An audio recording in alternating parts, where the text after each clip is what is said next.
राधा वल्लभ श्री हरिवंश। दोस्तों कैसे हो आप सब? होप आप सभी अच्छे होंगे। तो स्वागत है आपका हमारे एक और नए ब्लॉग में। और आज हम जानते हैं स्मार्ट ऑफ़र के बारे में कि स्मार्ट ऑफ़र क्या होता है, ठीक है, और कैसे हम इसे स्ट्रैटेजी के साथ लगाएं और हमारे ऑर्डर्स अच्छे आएँ।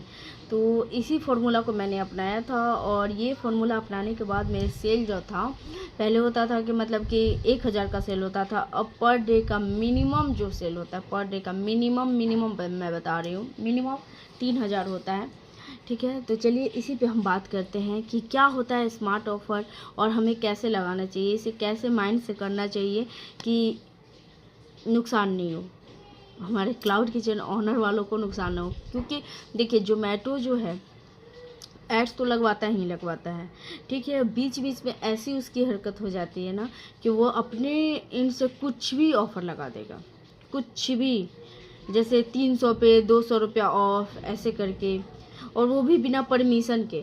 ऑफ़र में उन्हें परमिशन की ज़रूरत नहीं होती है, एड्स में उन्हें परमिशन की ज़रूरत होती है। एड्स जब तक हम लोग अप्रूव्ड नहीं करेंगे तब तक एड्स नहीं लगेगा। लेकिन ऑफ़र में क्या होता है, वो लोग खुद ही लगा देते हैं ऑफ़र और बोलते हैं ये सेंट्रली लगा है, हमारा इसमें कोई हाथ नहीं है, मैं अभी बंद कर देता हूँ। ऐसा टिकट रेज करने पर ये सब चीज़ें आती है। तो इसी टॉपिक पे आज हम बात करते हैं कि क्या होता है, कैसे हमें ऑफ़र लगाना है। ज़ोमैटो पे हमारी मतलब कि ज़ोमैटो पे हम लोग निर्भर हैं, लेकिन उसको यूज़ कैसे करना है इस बारे में हम जानते हैं। क्या होता है, कभी कभी बीच में आप लोग मेरा ब्लॉग अगर देख रहे होंगे ना, तो मैं बहुत ज़्यादा ऑफ़र से परेशान हो गई थी। इसकी वजह से मैंने एक ज़ोमैटो मैनेजर को भी चेंज किया था, जो कि अपने से कुछ भी ऑफ़र लगा दे रही थी, कुछ भी। और ऑफ़र लगाने के बाद उनका ये कंसर्न रहता था ना कि इसमें मेरी कोई गलती नहीं है, कोई भी गलती नहीं है, ये सेंट्रली लगा है, ठीक है। तो इसी टॉपिक पे हम आज बात करते हैं कि हमें स्मार्ट ऑफ़र कैसे लगाना है। देखिए क्लाउड किचन वालों का बहुत कम मार्जिन रहता है किसी भी आइटम पे, ठीक है, क्योंकि ऑलरेडी उनका 35% जोमेटो का कमीशन जाते रहता है, प्लस एड्स का होता है, प्लस जीएसटी वगैरह सब कुछ लेके बहुत कम होता है। तो इसी चीज़ को हम एक तरीका बताते हैं जिसे आप भी लगा सकते हैं, लगवा सकते हैं। आप अपने जोमेटो मैनेजर के थ्रू ये चीज़ें लगवा सकते हैं और आप भी बेनिफिट में आ सकते हैं। तो मैं बताती हूँ कैसे क्या है। हम आ जाते हैं जोमेटो पे, ठीक है, और यहाँ पे देखिए gold flash sale 1 for 3 month, ये एक डैशबोर्ड मिलता है, ठीक है, जिसमें होता है आइटम एट 50% ऑफ, ठीक है। इसमें देखिए मेरा भी नाम आ रहा होगा, लिट्टी किंग 4 की रेटिंग हो गई है, ठीक है। पनीर भुर्जी विद 2 आलू पराठा, आलू भुजिया, घी लिट्टी 2 पीस, सभी चीज़ें मैंने डाल रखी है इसमें, ठीक है। आप देख सकते हैं, जैसे हम एक ये खोलते हैं, ठीक है, पूरा मेन्यू हम इसका चेक करते हैं, व्यू फुल मेन्यू। 1800 की रेटिंग है दोस्तों, 6 ऑफ़र है इस पर। लेकिन हम आपको बताते हैं कैसे हमें काम करना है। देखिए इस पर ऑलरेडी 50% ऑफ लगा हुआ है, ठीक है। नीचे में क्या लिखा हुआ है, नॉट एलिजिबल फॉर कूपन। अगर मान लीजिए इसको कोई ऐड करता है, ठीक है, ऐड आइटम करता है, तो इसमें जो होगा ना, आप कॉम्बो में ऐड ऑन में ऐड कर सकते हैं, लेकिन इस पे आप कोई भी ऑफ़र और नहीं ले सकते हैं। क्यों? क्योंकि इस पे ऑलरेडी मैंने 50% लगा चुकी हूँ, सॉरी। आप देख सकते हैं 50% पे सभी आइटम अभी जो हैं वो 50% ऑफ पे हैं,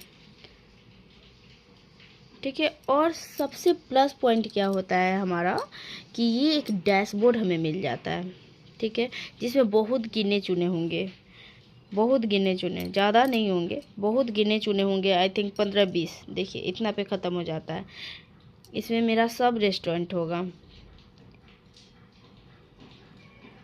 मान लीजिए मुझे 150 में कोई आइटम सेल करना है, तो उसका कॉस्ट मैंने 300 कर दिया है और उस पर फ्लैश सेल लगवा दिया है, जिससे क्या हुआ कि कस्टमर को लगा कि ये 50% ऑफ है, ठीक है। जोमेटो का, अब जोमेटो इस पर अपनी कोई मनमर्जी नहीं कर सकता है।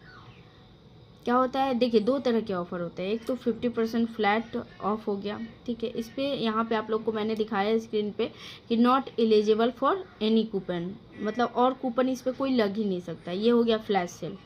और जैसे कोई आलू पराठा फ्लैश सेल के अलावा 50% ऑफ के अलावा कोई ऑफ़र लगा रहा है, जैसे कि मतलब ऑर्डर कर रहा है, आलू पराठा है, मटर पनीर है, रोटी है, ठीक है, ये सब चीज़ है। तो मान लीजिए 200 के आइटम पे आपको 50 रुपीज़ ऑफ है, 199 पे 50 रुपीज़ ऑफ है, तो 199 पे 50 रुपीज़ वो लेंगे ही लेंगे।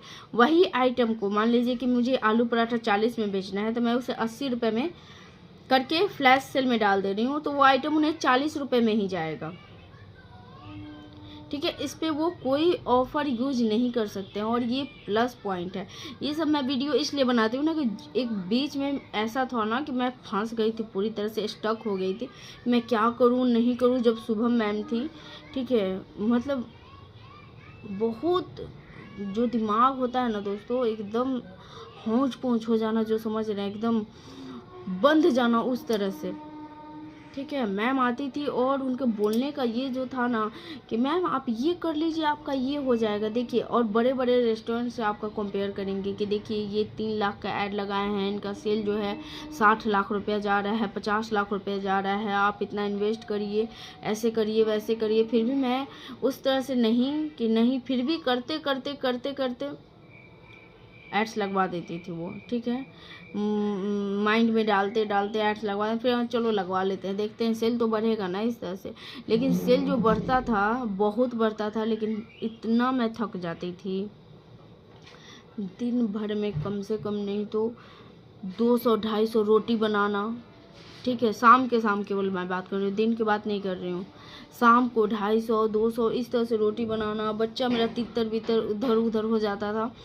प्लस एड्स तो चल ही रहा है, प्लस ऑफ़र इतना वो लगा देती थी ना, इतना ज़्यादा, 300 पे 200 रुपया ऑफ, इस तरह का ऑफ़र, ठीक है। 199 पे आपको 120 ऑफ। मैं बहुत फ्रस्ट्रेट हो के फिर उनको मेल के थ्रू बहुत ज़्यादा मुझे इसके लिए फ़ाइट करना पड़ा। मेल के थ्रू कर के मैंने हटाया। कभी भी उनको कॉल करो तो पहले तो वो कॉल रिस्पॉन्स नहीं करती थी, 2 बार 3 बार 4 बार 5 बार ऐसे कॉल करते रहो, कोई रिस्पॉन्स ही नहीं करेंगी, ठीक है। लेकिन लास्ट में फिर मैंने मेल करना शुरू कर दिया। अब सेल्फ रिस्पेक्ट को मैंने बोला कि नहीं, उनके बारे में अब मुझे नहीं सोचना है कि उनको क्या लग रहा है, बुरा लग रहा है, अच्छा लग रहा है, क्या लग रहा है, वो नहीं सोचना है। अब मुझे अपने आउटलेट पे ध्यान देना। वो जोमेटो के काम करने वाली हैं, वो जोमेटो का ही सोचेंगी। तो फिर मैंने क्या किया कि उस तरह से मतलब कि होता नहीं है मेल पे मेल डालना। उनके मैनेजर भी नहीं हटाना चाहते थे, क्योंकि उनको फ़ायदा होता था। मेरे चारों आउटलेट पर नहीं तो लगभग तो 25,000 तो स्नैक्स स्क्वायर पे एड्स लगाई थी, और 40,000 लिट्टी किंग पे, ठीक है। बहुत ज़्यादा एड्स, 5,000 7,000, इससे बहुत ज़्यादा था। फिर भी मैंने धीरे धीरे जब मेल किया बहुत ज़्यादा, तो फिर फाइनली हटाया गया उनको। हटाने के बाद क्या बोलते हैं, दूसरे मैनेजर असाइन हुए। वो ऑफ़र तो नहीं लगाते, लेकिन बीच बीच में ये सब चीज़ें हो रही थी कि ऑफ़र वो कंटिन्यूअसली लगाए जा रहे थे। फिर वही हाल वो भी कर, लेकिन वो कॉल का रिस्पॉन्स करते थे, ये प्लस पॉइंट था। तो मैंने फिर क्या किया ना कि लिट्टी किंग पे जितना भी, आप लोग बीच में मेरा एक ब्लॉग देखे होंगे, सभी पे बिना प्राइस बढ़ाए फ्लैट 50% ऑफ लग गया था, जिसमें बहुत ज़्यादा लॉस हो रहा था।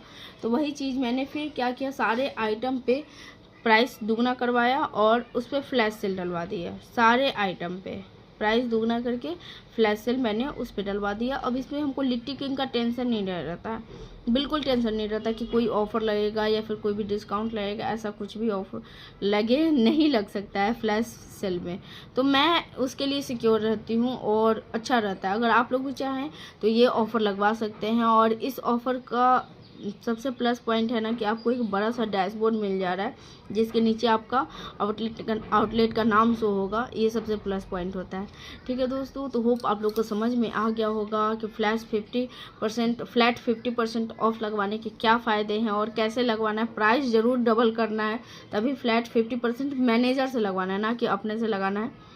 चलिए अब इस ब्लॉग को यहीं पे ख़त्म करते हैं, मिलते हैं कल नए ब्लॉग के साथ। तब तक के लिए राधा वल्लभ श्री हरिवंश।